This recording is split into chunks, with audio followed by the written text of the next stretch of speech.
The best nest. Mr. Bird was happy. He was so happy he had to sing. This was Mr. Bird's song. I love my house, I love my nest, in all the world my nest is best. Then Mrs. Bird came out of the house. It's not the best nest, she said.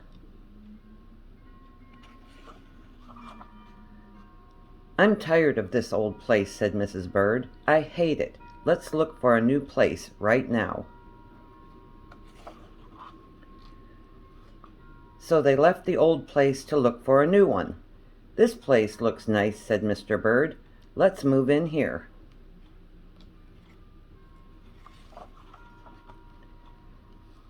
But somebody else has already moved in. So they looked at another house. This one looks nice, said Mr. Bird, and there's nobody in it. You're wrong, said Mrs. Bird. This house belongs to a foot.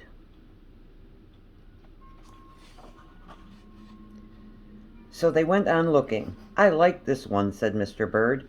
It has a pretty red flag on the roof. I've always wanted a house with a flag, said Mrs. Bird. Maybe this place will be all right. But it was not all right. I guess I made a mistake, said Mr. Bird.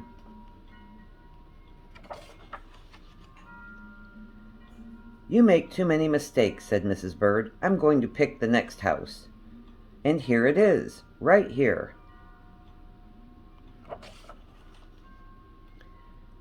They flew in. They looked around. Isn't it too big? Asked Mr. Bird. I like this big place, said Mrs. Bird. This is the place to build our new nest.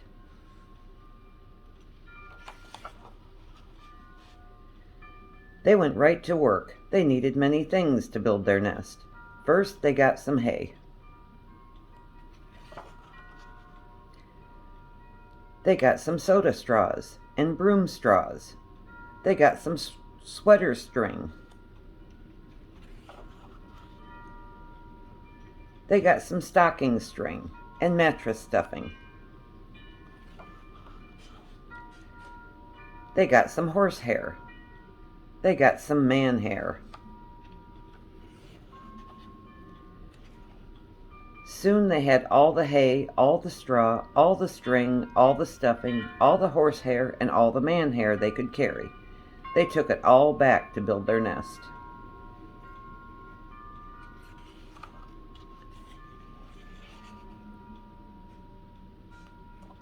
Mr. and Mrs. Bird worked very hard. It took them the rest of the morning to finish their nest. This nest is really the best, said Mrs. Bird. I want to stay here forever.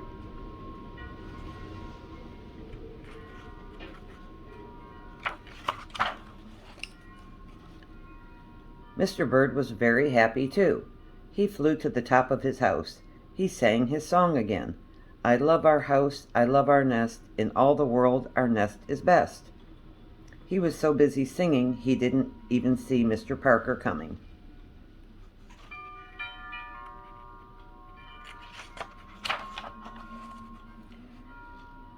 Every day at 12 o'clock, Mr. Parker came to the church. Mr. Parker came to pull the rope. The rope went up to the bird's new nest.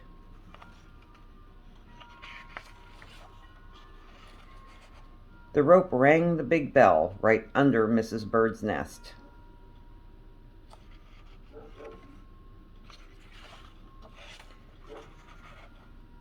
Mrs. Bird got out of there as fast as she could fly.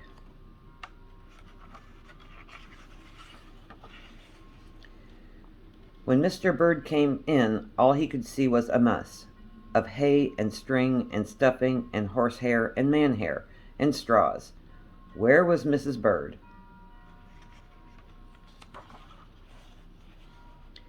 I will look for her until I find her, said Mr. Bird.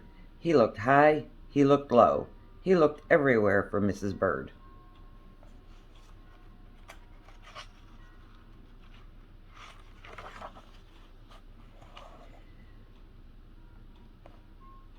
He looked down into a chimney, but Mrs. Bird wasn't there.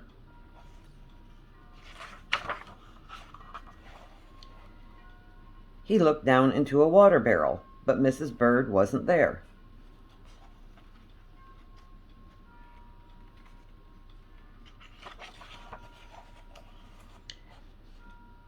Then he saw a big fat cat. There was a big fat smile on that fat cat's face. There were some pretty brown feathers near the fat cat's mouth. Mr. Bird began to cry. "Oh dear," he cried, "this big fat cat has eaten Mrs. Bird."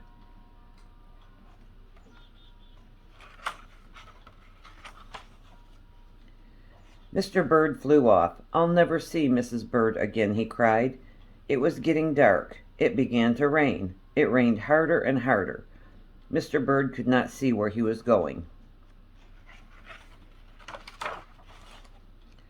Crash! Mr. Bird bumped into something.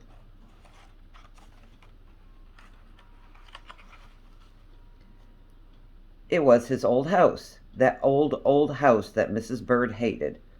"I'll go inside," said Mr. Bird. "I'll rest here until the rain stops." Mr. Bird went in, and there was Mrs. Bird, sitting there, singing, "I love my house, I love my nest, in all the world this nest is best." "You here?" gasped Mr. Bird. "I thought you hated this old nest."